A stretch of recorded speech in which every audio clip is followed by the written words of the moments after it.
사도행전 9장은 하나님께서 이방을 위해 쓰시는 거룩하게 쓰신 인물 사울, 바울의 회심이 등장합니다.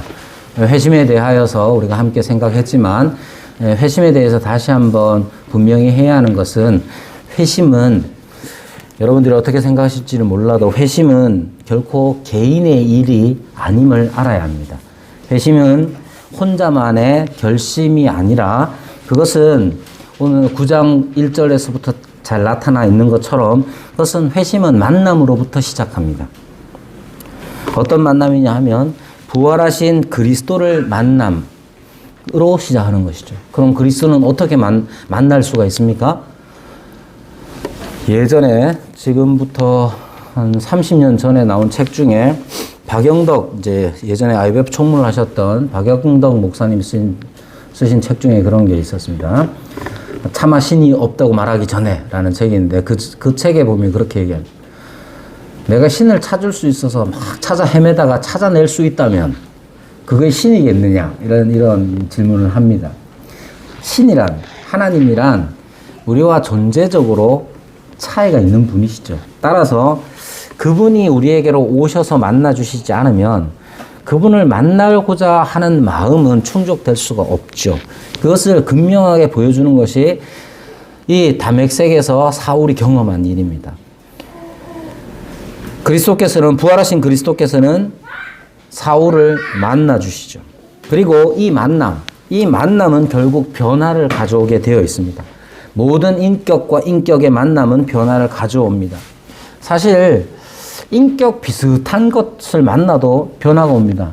여러분들이 환호 바닷가에 걷다 보면 개 데리고 다니는 사람들 많잖아요. 근데 제가 좋아하는 개 종류 중에 키우지는 않지만 리트리버 이런 거 좋아한단 말이에요. 지나가는 골든 리트리버 같은 것들을 이렇게 보면 예쁘잖아요. 그러면 개를 만나도 잠시 동안이나마 마음에 기분이 좋아지고 그렇단 말이에요. 그러면 생각해 보십시오. 자기가 이때까지 계속 무시하고 죽이려 들었던, 죽였던 예수를 만난 이 사울은 어떤 마음의 변화가 있었겠습니까? 사람과 사람의 만남 가운데에도 변화라는 게 있단 말이에요. 30년 동안 다르게 살았던 남자와 여자가 만나서 혼인을 하여서 한 가정에서 살면 그 남자와 그 여자는, 남편과 아내는 그 만남이라는 것 때문에 변화를 겪게 되는 것이죠. 예수님과의 만남도 동일합니다. 부활하신 예수님과 만났는데 이전과 같은 마음이라면 그것은 만남이라고 할 수가 없는 것이죠. 뿐만 아니라 주님과의 만남의 변화는 단지 착하게 살자 정도가 아닙니다. 가장 큰 변화는 예수님이 살아계신다는 확실한 인식이었어요. 대부분의 사람들은, 이 세상에 살아가는 대부분의 사람들은 신이 있을지도 모른다 정도를 살아갑니다. 아예 신이 없다고 굳게 믿는 무신론자들이 생각보다 적습니다. 신 비슷한 거라도 어쩌면 이 동양적으로 이야기하자면 어떤 이 우주의 원리, 그게 도교에서 말하는 도라든지 아니면 불교에서 말하는 그러한 깨달음이라든지 어떤 원리라도 신적인 존재, 인격체는 아니더라도 이 우주를 지배하고 있는 어떤 원리라도 있다고 믿는단 말이에요. 그러니까 자기를 초월한 그 무엇이 있다고 생각한단 말이에요. 그럼 예수님을 만나는 그 만남이라는 게 그 정도냐면 그렇지 않습니다.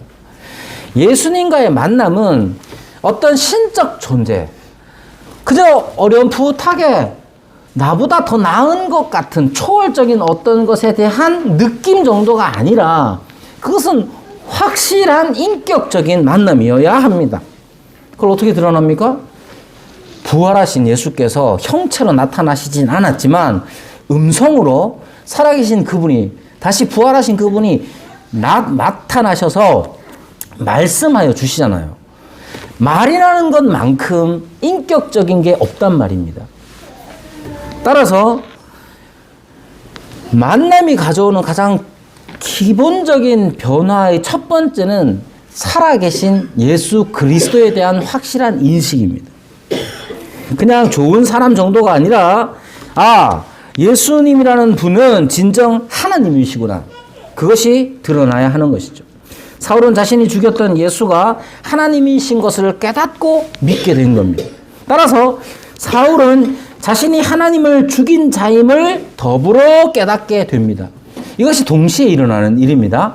하나님이 예수께서 다시 살아나셨다. 다시 살아나셔 내게 말씀하시는 이분이 하나님이시다 하는 것과 동시에 내 안에서 일어나는 변화란 뭐냐면 나는 어떤 사람이냐 했을 때 저 살아계신 예수를 죽인 사람이구나 하는 자기 자신에 대한 깨달음이 함께 일어나야 되는 것이죠. 하나님의 예수 그리스도의 살아계심과 하나님 되심과 더불어 나의 죄됨이 같이 일어나는 게 만남, 예수님과의 만남이 가져오는 가장 근본적인 변화의 핵심입니다. 만약에 이것이 없으면 우리가 예수님을 만났다고 할 수가 없는 거예요. 자기 죄에 대한 각성도 없고, 여러분 자기 죄에 대한 각성이라는 것도 오해하면 안 됩니다. 어떤 거냐면 여러분들이 대부분 여기에 목사든 장로든 누구든 간에 다 죄를 짓고 살아요. 여기 아이든 어른이든 간에 여러분의 산 횟수가 몇 년이든지 간에 그게 30년이든 50년이든 60년이든 70년이든 간에 공통적인 게 뭡니까? 10년을 산 사람은 10년치 죄를 지었고 50년을 산 사람은 50년치 죄를 지은 거예요. 70년을 산 사람은 70년치 죄를 지은 거예요. 바라기는 50, 70, 80, 100살까지 살면서 우리의 죄가 점점 감하여지면 모르겠는데 꼭 그렇지는 않죠. 예수님을 만나면 어떤 특징이 있느냐? 우리의 죄의 됨을 깨닫게 됩니다. 근데 공통적으로 모든 사람들이 다 죄를 지으니까 그래 내가 뭘 잘못했지, 내가 내 아내한테 잘못했지, 내 남편에게 잘못했지, 내 친구에게 잘못했지, 그 정도로 깨닫는 걸 이야기하는 게 아니고 하나님 앞에서의 죄의 각성이라는 건 그것과 다른 거예요. 그거 없는 게 아니라 내가 내 친구들한테, 내 부모에게, 내 자식에게 잘못했지를 깨닫는 것 정도가 아니라 하나님, 살아계신 하나님으로 말미암는 죄의 각성이라는 건 그 대상이 하나님 앞에서의 나가 되는 겁니다. 이러한 만남이 이러한 예수님으로 말미암는 예수님을 만남으로 생겨난 이 변화의 핵심은 그래서 죄에 대한 각성, 이것을 한마디로 얘기하면 하나님에 대한 새로운 경외심이다 라고 지난주에 말씀을 드렸습니다. 이런 경외심은 또한 어떻게 표출되느냐 하면 금식과 기도로 표출됩니다.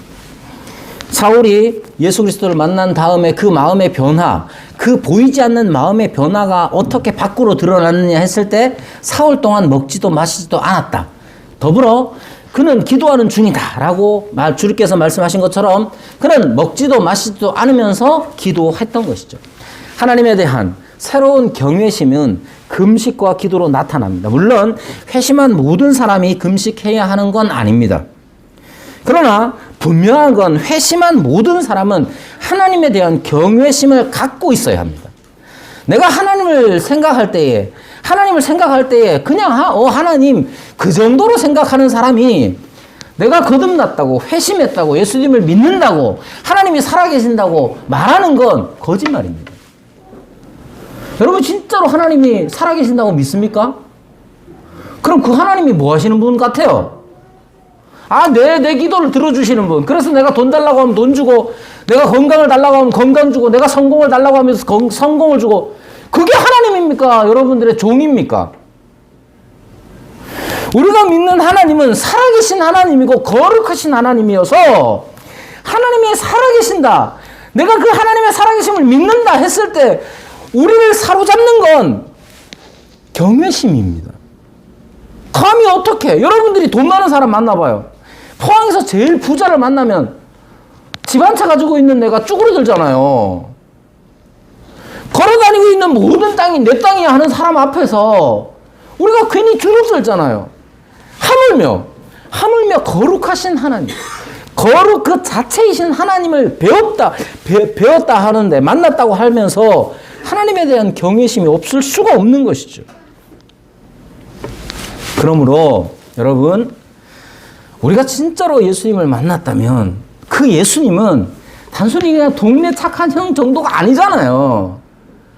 그분은 부활하심으로 하나님이 되심을 온 세상에 드러내셨단 말이에요. 부활하신 예수 그리스도를 만난 사람은 하나님을 뵙는 사람이고 하나님을 만난 사람이란 말이에요. 그 하나님께서는 살아계신 거룩하신 하나님이시기 때문에 우리는 그 앞에서 경외감을 가질 수밖에 없단 말입니다. 따라서 여러분, 우리가 언제든지 하나님에 대한 경외심이 있느냐 하는 점을 점검해야 합니다. 즐거움도 있죠. 하나님을 만난 즐거움 왜 없겠습니까? 기쁨? 샘솟습니다. 그러나 기쁨이나 즐거움이나 이런 것들조차도 경외감이 없는 기쁨은 옳은 거 아닙니다. 경외심이라는 이 영어 번역을 loving fear라고 합니다. loving fear. 사랑하는 마음, 사랑하는 마음과 더불어 경외, 두려워하는 마음이 함께 있는 거예요. 여러분, 하나님을 생각할 때 많은 사람들은 그저 막연하게 나보다 좀 초월적인 존재 정도로만 생각하지만, 예수님은 그런 분이 아니고 예수님은 말씀하시는 분이기에 분명한 인격적인 만남이 이루어지며 그 인격적인 만남으로 인해서 그 하나님을, 그 예수님을 경외하는 마음이 생겨나는 겁니다. 그것 때문에 사도 사울은 금식하며 기도할 수밖에 없었습니다. 그를 금식하게 한 것은 바리새인들이 일회에 2번씩 한다는 그런 형식적인 금식이 아니라 하나님 앞에서 깨달은 바 나의 죄됨, 자기 자신의 죄됨과 하나님의 하나님 되심 때문에 그는 금식할 수밖에 없었을 겁니다. 따라서 하나님에 대한 새로운 경외심은 하나님의 하나님 되심과 하나님 앞에서의 자기 죄에 대한 각성으로 말미암은 경외심일 뿐만 아니라 또 하나 어떤 변화를 가져오느냐 하면 그분이 주신 사명에 대한 진지한 고민과 순종의 의지로 나타날 수밖에 없습니다. 사울이 사흘 동안 금식하며 기도하고 있었습니다. 그 기도의 내용이 무엇인지 알 수는 없지요. 그러나 기본적으로는 하나님의 하나님 되심과 자기 자신의 죄됨으로 인하여서 금식했을 겁니다. 더불어 무엇이 나타났냐 하면 부활하신 예수님께서 나타나셔서 그에게 말씀하신 것. 오늘 우리가 읽지는 않았지만 지난주에 들은 말씀을 따라서 보면 9장 4절, 네가 어째 나를 박해하느냐라고 말씀하신 그분이 뭐라고 하시느냐, 나는 네가 박해하는 예수라 하신 다음에 너는 일어나 시내로 들어가라, 네가 행할 것을 네게 이를 자가 있다 하시면서 네가 뭔가를 행해야 한다고 말합니다. 그럼 무엇을 할 것이냐, 무엇을 하느냐? 뒤에 22장과 26장에는 사울이 많은 백성들 앞에서 자기가 왜 이렇게 되었는지를 설명하는, 이야기하는 장면이 나오죠. 26장에는 아그리빠 왕 앞에서 이야기하는 내용이 나옵니다. 22장 10절에 이렇게 말합니다. 내가 이르되 주님 무엇을 하리이까? 주께서 이르시되 일어나 다메섹으로 들어가라. 네가 해야 할 모든 것을 거기서 누가 이르리라. 이렇게 말씀합니다. 그러니까 26장 16절에서 18절에도 보면 이렇게 말합니다. 26장 16절 18절에 보면 일어나 너의 발로 서라. 내가 네게 나타난 것은 곧 네가 나를 본 일과 장차 내가 네게 나타날 일에 너로 종과 증인을 삼으려 함이니 결국 뭐냐, 한마디로 얘기하면 예수님께서 사울을 부르실 때에 사울을 그냥 놀래켜 주려고 그렇게 빛으로 나타나신 게 아니라 해야 할 일을 맡기시는 거예요. 여러분, 이게 얼마나 영광스러운 일입니까? 이 영광스럽다는 표현을 다시 얘기하면 이건 너무나 놀라운 어떤 경험이기 때문에 그냥 내가 한번 빛을 한번 봤어. 그 정도로 끝날 일이 아니란 말이에요. 그래서 사울은 예수님을 담메섹에서 만나면서 무엇까지 받았느냐 하면 사명까지 받습니다. 네가 해야 할 일, 즉 사울 자신이 해야 할 일이 무엇인지를 들었단 말입니다. 그게 뭐겠어요? 우린 잘 압니다. 이미 사도 바울의 행적에 대해서 잘 알기 때문에 사도 바울이 어떤 일을 했는지를 알기 때문에 그게 뭔지를 알아요. 그러나 이 당시에 사울이라는 사람이 네가 행할 것 그게 뭐냐에 대하여서 그는 기도하는 사흘 동안에 얼마나 깊이 기도했겠습니까? 과연 자기가 해야 할 일이 무엇이며 또한 26장에 말씀하시는 것처럼 예수님의 증인이 된다는 게 무엇인지에 대해서 자기가 해야 할 일에 대해서 깊이 생각했을 거랍니다. 결국 하나님에 대한 경외심이 자기가 무엇을 해야 할 건가? 즉 다르게 표현하자면 그분이 주시는 사명에 대한 깊은 고민, 순종의 의지로 하나님에 대한 경외심이 나타납니다.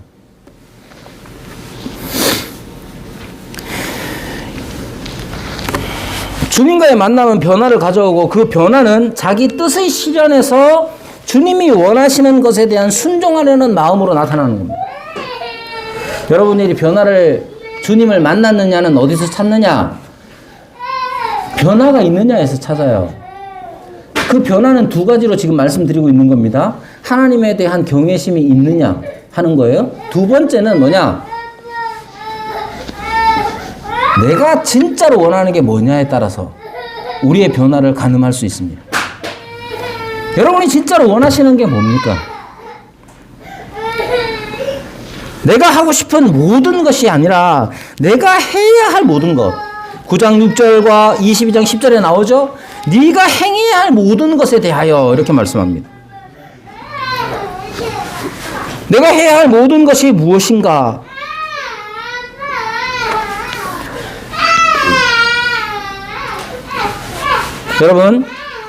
여러분이 해야 할 모든 것이 무엇이라고 생각하시는지, 어떤 사람은 목사가 되고 어떤 사람은 선교사가 되는 것만이 있는 게 아닙니다. 여기 앉아있는 대부분의 사람들은 목사 될 사람이 있을 수도 있고 선교사 될 사람이 있을 수도 있겠죠. 그러나 목사 자체, 선교사 자체에만 있는 건 아니에요. 주님이 우리에게 원하시는 게 뭡니까? 여러분, 핵심은 이거예요. 우리가 목사가 되든 선교사가 되든 그것이 주님의 뜻을 이루는 것이 돼야 되는 것이죠. 주님의 뜻이 우리 안에 이루어지는 것이 우리 마음을 사로잡아야 합니다. 내가 원하는 모든 것이 아니라 주님이 원하시는 모든 것이 나에게서 이루어져야 하는 것이죠. 우리 가운데서 주님의 뜻이 이루어져야 하는 거예요. 이것이 주님을 만난 사람들에게서 일어나는 변화의 핵심입니다. 우리가 교회로 모이면서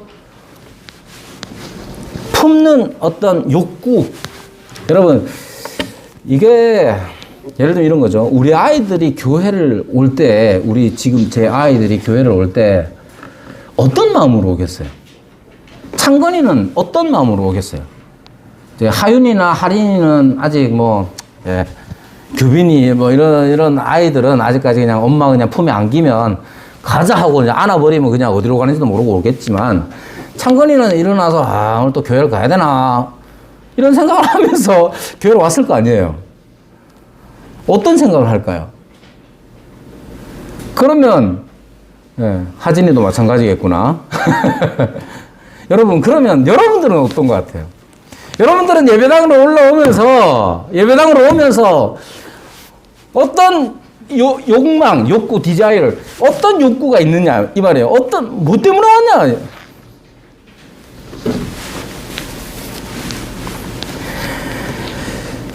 우리가 교회로 모이면서 품는 욕구가 무엇인가 하는 게 우리에게 확인돼야 됩니다. 하나님이 내게 원하시는 것, 그것이 내가 해야 할 모든 것임을 믿는 것이죠. 그게 필요한 거예요.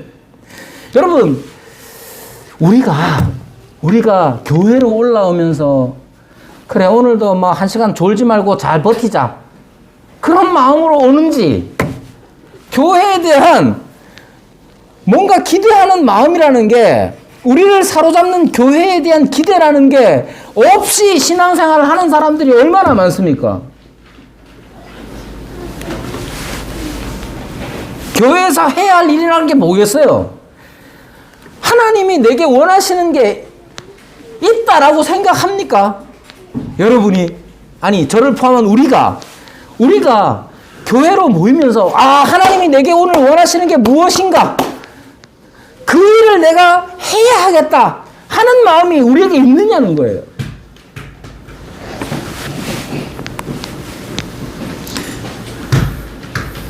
교회에서 우리가 해야 할 일이라는 게 뭡니까? 단지 청소하고 식사 준비하고 예배 출석하고 헌금하고 오면 기도하고 그것밖에 없습니까?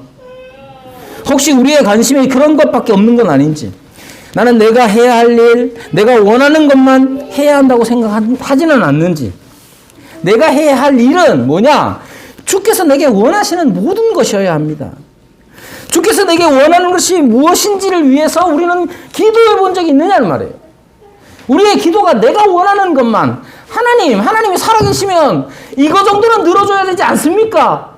그렇게는 기도하면서 하나님이 내게 원하시는 것이 무엇인지를 알고자 기도한 적은 얼마나 있는지.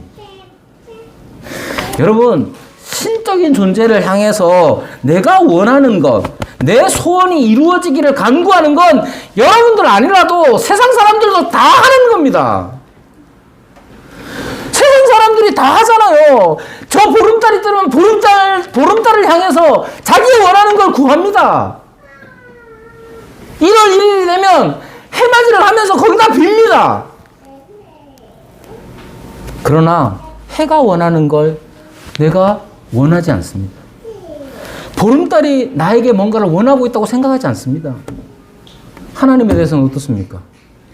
내가 원하는 거 하나님이 들어주셔야죠 하는데, 하나님이 내게 원하시는 것이 나도 원하는 겁니다 라고 생각하지 않잖아요. 그런 사람은 주님을 만난 사람이라고 할 수 없습니다. 여러분,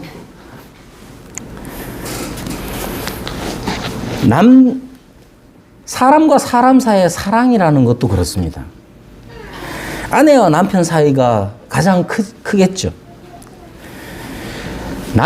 남편으로서 사랑하는 아내를 바라보며 내가 원하는 것은 내 아내가 원하는 것을 내가 원하는 것, 그게 사랑이잖아요. 아이들을 향해서도 마찬가지, 자식 간에도, 부자 간에도 마찬가지잖아요. 하나님이 원하시는 걸 내가 원하느냐, 그게 중요한 겁니다.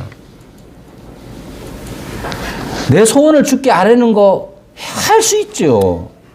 그러나 하나님의 원하시는 것이 내게서 이루어지는 거, 하나님께서 내게 원하시는 것을 내가 이루기를 위하여 기도하는 거, 그것도 하나님을 만난 사람만이 하는 변화의 증거예요. 우리에게 그게 있느냐는 거예요. 우리가 예배당으로, 교회로 모일 때에 우리의 마음을 사로잡아야 하는 것, 우리의 기대를 사로잡아야, 우리의 기대는 하나님께서 내게 원하시는 것이 내가 그걸 충분하게 순종으로서 드러내고 싶다 하는 마음이 있어야 되는 것이죠. 주께서 뭘 원하십니까? 단지 목사 되는 걸 원합니까? 단지 선교사 되는 걸 원합니까? 아니면 출석 잘하는 것만 원합니까?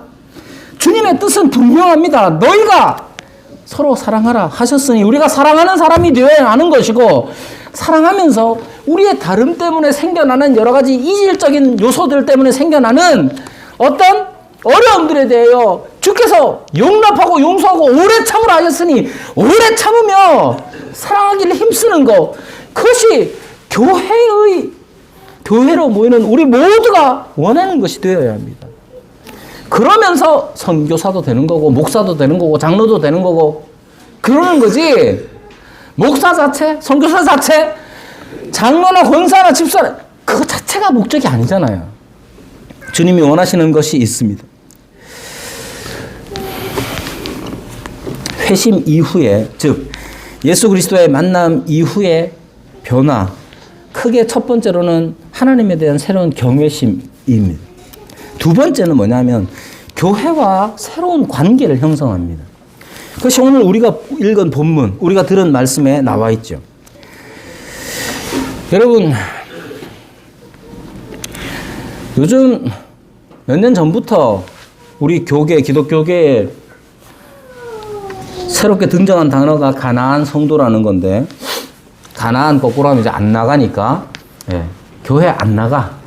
근데 자기는 성도, 교인, 및 신자라고 생각하는 사람들이 있습니다. 여러분, 가나안 성도라는 건 없습니다. 왜냐? 사울한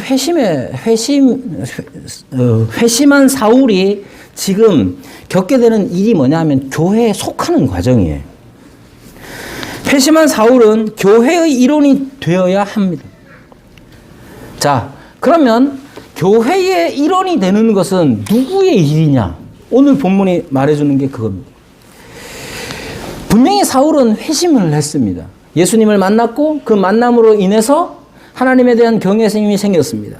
이 하나님에 대한 경외심은 예수께서 하나님 되셨다는 사실에 대한 각성과 더불어 그 예수, 그 하나님에 대하여 자기가 죄를 지었다는 죄에 대한 각성입니다. 그 각성을 바탕으로 해서 주께서 주신 사명에 대한 진지한 고민, 주께서 주신 사명에 대한 이 소망감으로 기도했단 말이에요. 그럼 다냐? 아닙니다. 그리스도께서는 이 회심한 사울이 이제 그리스도의 교회의 일원이 되도록 역사하십니다. 다르게 얘기하면 회심이라는 것이 개인의 일, 혼자만의 일이 아님을 말씀드린 것처럼 교회가 되는 일도 그 회심자 한 사람의 몫이 아니어야 합니다.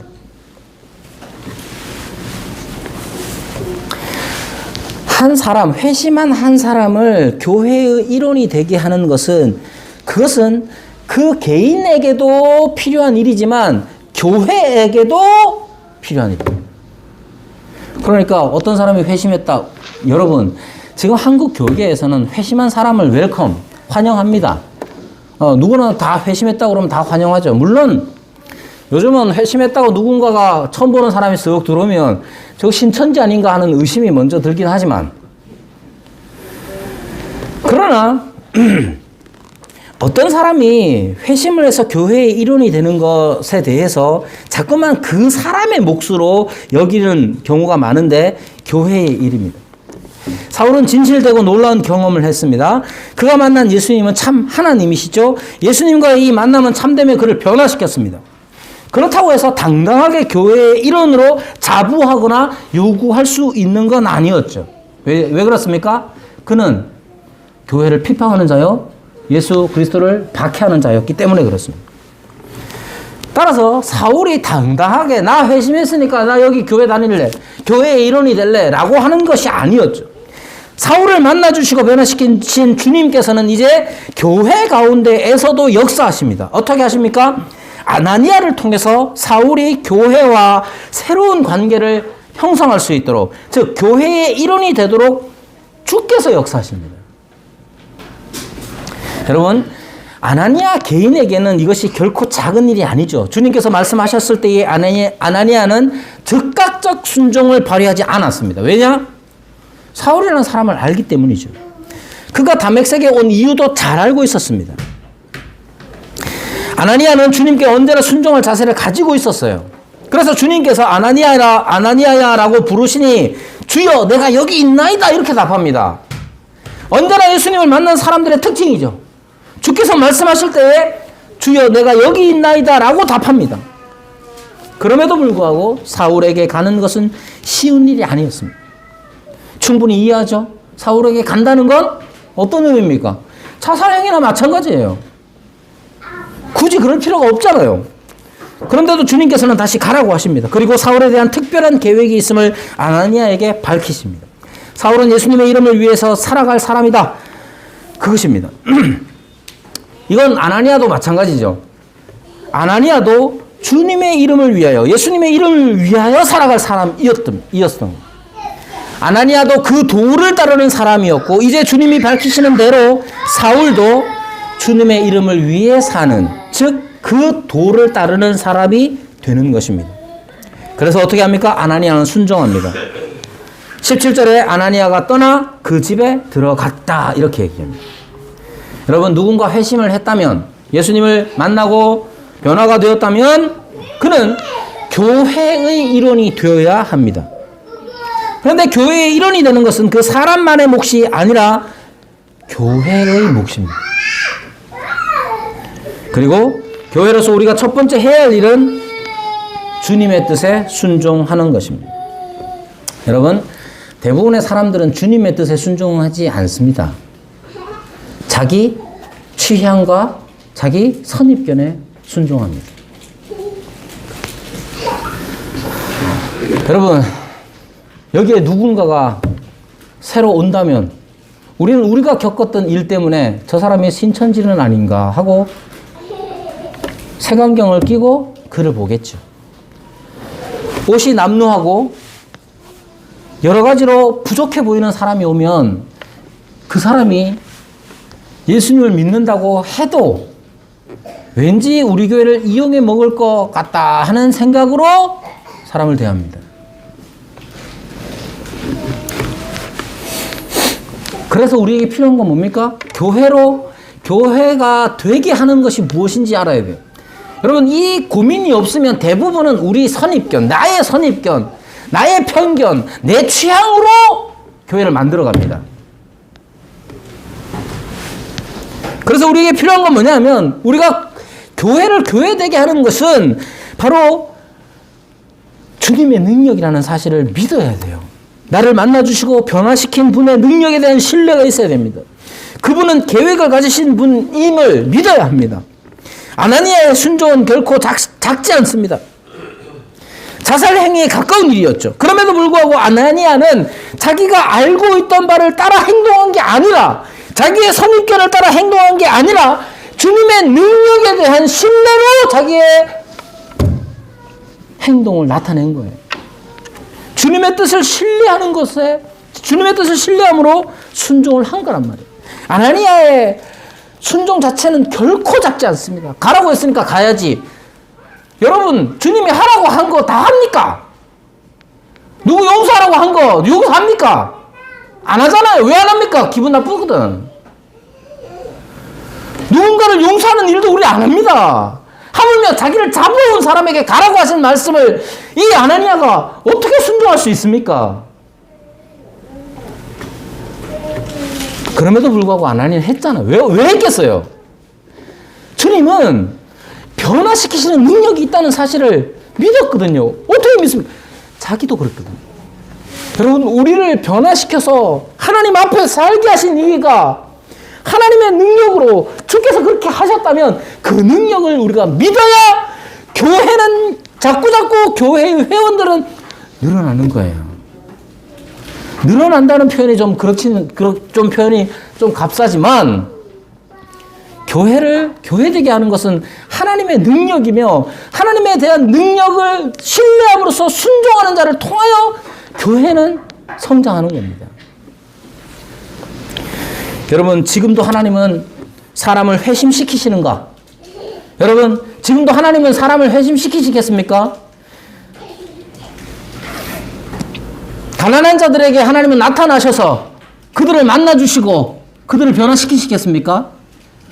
부자들에게는 어떻습니까? 권력자들은 어떻고, 평범한 사람들은 어떻고, 불교인과 무슬림과 힌두교인과 착한 사람과 나쁜 사람과 비열한 사람과 깡패와 그런 사람들에게도 나타나실까요? 그런 사람들을 만나주시고 변화시켜 주실까요? 그렇다는 증거가 어디 있습니까? 여기 있습니다. 저와 여러분에게 있습니다. 나 같은 죄인 살리신 그분의 능력이 지금도 모든 사람 가운데 나타나십니다. 여러분, 그러면 그들을 교회의 일원이 되게 하는 일에 우리는 순종할 수 있는가? 아나니아는 그것을 믿었기 때문에 가서 안수합니다. 아마도 안수하며 기도했을 겁니다. 그리고 그 기도는 눈을 뜨게 했을 것이고 하나님의 뜻에 대한 신뢰를 바탕으로 이 일이 이루어졌을 겁니다. 그리고 아나니아가 사울을 향한 첫 번째 단어가 등장합니다. 그게 뭡니까? 형제, 사울아. 여러분, 이게 얼마나 감동적인 일입니까? 형제라고 부를 수 있습니까? 가끔 제가 전화를 받으면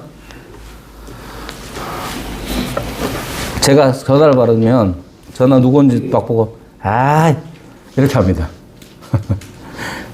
우리 애들이 놀려요. 어떻게? 그래놓고 어떻게 하냐? 목사님 안녕하세요. 이렇게 받는단 말이에요. 그래가지고 아빠 막 그러면서 애들이 놀립니다. 여러분, 여기 아나니아가 사울을 향해서 형제라고 말하는 거 쉽게 생각하지 마세요. 어떻게 이런 놈을 형제라고 부를 수 있습니까? 어떻게 이런 사람을 형제라고 할 수가 있습니까? 사울 언제 봤다고 형제라고 그럽니까? 사울이 지금 어떤 변화의 열매를 맺었다고 형제라고 부를 수 있습니까? 교회의 핍박자하고 교회를 핍박하기 위해서 여기 온 사람이잖아요. 그래서 뭐 했습니까? 아무것도 안 했어요. 밥 안 먹고 물 안 마신 것밖에 없어요. 기도했는지는 주님이 알려주셨기 때문에 그냥 들은 거고, 본인이 봤습니까? 그런데도 형제 사울아 이렇게 말합니다. 반대로 생각해 보세요. 자기는 사울 입장에서 생각해 보세요. 자기는 어떤 사람입니까? 교회를 핍박한 사람이에요. 예수님을 박해한 사람이란 말이에요. 사람들을 죽이려고 했어요. 잡아다가 다메섹에서 잡아다가 끌고 가서 감옥에 쳐넣으려고 했던 사람이에요. 감옥이 뭐 슬기로운 감방 생활에서 본 그런 감옥이냐? 그렇지 않아요. 자기는 그런 사람이란 말이에요. 그런데 아나니아라고 하는 사람이, 경건한 이 아나니아가 와서 자기를 위하여 머리에 손을 넣습니다. 아마도 그때 자기 몸에 닿은 그 손길에서 주님의 따뜻한 사랑을 느꼈겠죠. 그리고 들려오는 말이 뭡니까? 이 나쁜 놈아. 그렇게 들어도 자기는 감사했을 거예요. 그런데 어떻게 말합니까? 형제 사울아. 핍박자 사울아라고 했어도 사울은 그것을 인정했을 겁니다. 아마 자신을 그렇게 알고 있었을 거예요. 그래서 그는 먹지도 마시지도 않고 기도하는 중이었을 겁니다. 그런 사울에게 아나니아가 한 말은 형제 사울아였습니다. 여러분, 교회에 처음 오는 사람에게 우리가 무슨 말을 들려주느냐가 중요하죠. 직업이 뭐예요? 나이는 몇 살이에요? 거기서 무슨 일을 해요? 직장은 어디 다녀요?